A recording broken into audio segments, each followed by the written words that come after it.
Hello foodies, welcome back to my channel. ఇవాళ మన recipe కాకరకాయ పులుసు. సింపుల్ అండ్ టేస్ట్గా ఎంతో ఈజీగా చేసుకోవచ్చండి. దీనికోసం ముందుగా 3 పెద్ద కాకరకాయలను తీసుకొని వాటిని మీడియం సైజులో కట్ చేసుకొని కాస్త ఉప్పు పసుపు వేసి 10 నిమిషాలు నానబెట్టుకోవాలి. తర్వాత అందులోని వాటర్ అంతా పిండేసుకొని మళ్ళీ ఒక గిన్నెలోకి తీసుకొని ఆ కాకరకాయ ముక్కలు ఒక గ్లాస్ ఆఫ్ వాటర్ని యాడ్ చేసి అందులోకి కొద్దిగా పసుపు కొంచెం సాల్ట్ వేసి ఒక 10 నిమిషాల పాటు 70% వరకు ఉడికించుకోవాలి.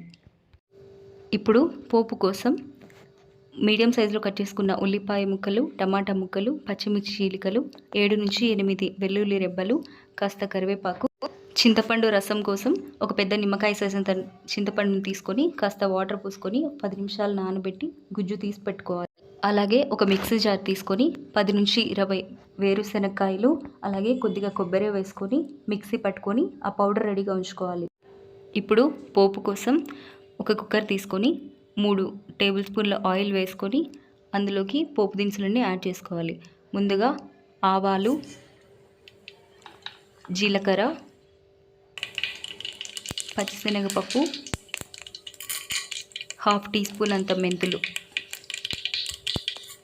వేసుకొని ఒకసారి బాగా కలుపుకొని తర్వాత అందులోకి పచ్చిమిర్చి ముక్కలు, ముందుగా కట్ చేసుకున్న ఉల్లిపాయ ముక్కలు వేసుకొని ఒకసారి బాగా కలుపుకున్న తర్వాత వెల్లుల్లి రెబ్బలు అలాగే కాస్త కరివేపాకు కూడా వేసుకొని ఇంకొకసారి బాగా కలుపుకోవాలి. తర్వాత వాటితో పాటు ముందుగా కట్ చేసుకున్న టమాటా ముక్కల్ని యాడ్ చేసుకోవాలి.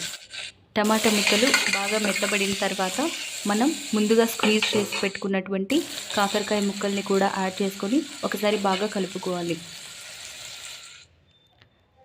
తర్వాత ముందుగా తీసి పెట్టుకున్నటువంటి చింతపండు రసాన్ని యాడ్ చేసుకొని మరొకసారి బాగా కలుపుకొని ఒక 50% ఉడకనివ్వాలి. కాకరకాయ ముక్కలు 2 నిమిషాలు చింతపండు రసంలో బాగా ఉడికిన తర్వాత మనం ముందుగా ప్రిపేర్ చేసుకున్నటువంటి కొబ్బరి పొడిని కూడా యాడ్ చేసుకొని బాగా కలుపుకోవాలి. ముందుగా కాకరకాయలను ఉడికించుకున్న వాటర్ని కూడా యాడ్ చేసుకొని దానితో పాటు 1/2 టేబుల్ స్పూన్ పసుపు, 1 టేబుల్ స్పూన్ కారం పొడి యాడ్ చేసుకొని ఒకసారి బాగా కలుపుకోవాలి. ఇప్పుడు పులుసు చిక్కదనం కోసం 1/2 టీ స్పూన్ వరకు శనగపిండి, కొద్దిగా వాటర్ వేసుకొని బాగా కలుపుకోవాలి. ఉండలు లేకుండా బాగా కలుపుకున్న తర్వాత ఆ మిశ్రమాన్ని తీసుకెళ్ళి ఇప్పుడు మనం ఉడికించుకున్నటువంటి కాకరకాయ పులుసులో యాడ్ చేసుకొని ఆ తర్వాత టేస్ట్కి తగ్గట్టు కొద్దిగా బెల్లం యాడ్ చేసుకుంటే ఇంకా టేస్ట్ బాగుంటుందండి. మీకు ఇష్టమైతే వేసుకోండి, లేదంటే స్కిప్ చేయండి, పర్లేదు.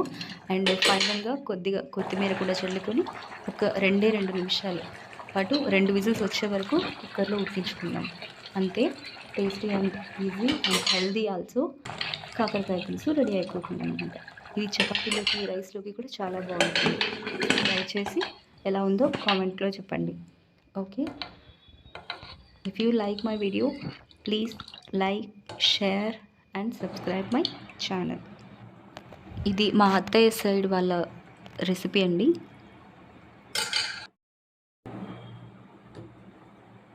Thanks for watching to everyone.